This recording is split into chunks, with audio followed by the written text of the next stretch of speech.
Hey guys, Jamie here with some Valve VR updates. Go.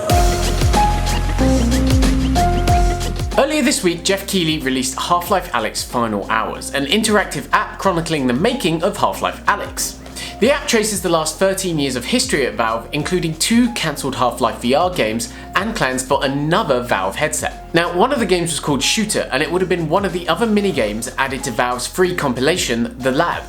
It was set in the iconic City 17 and had you fighting off Combine soldiers. There wasn't much of a story, it was more of a collection of action sequences, but it ended up being pulled from release over fears it wouldn't be ready in time.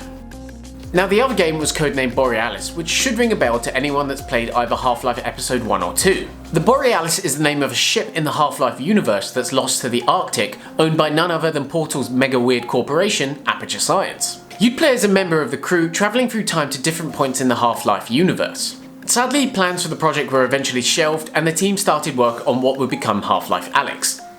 And then there's Vader. Now, this was the codename Valve gave to its next VR headset once it decided it wanted to move away from the HTC Vive.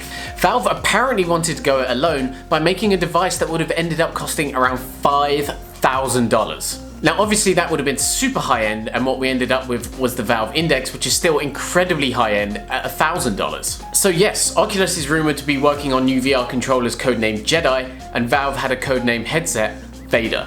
Little suspicious, no? Hello there. As for the future, not even Valve yet knows if it's going to be making a new VR game or a new Half-Life game, or both. Of course, we'll be keeping our fingers crossed for the latter. Thanks so much for watching today's video. If you like the news and want more, make sure to hit subscribe and definitely the notifications button, and have a great weekend.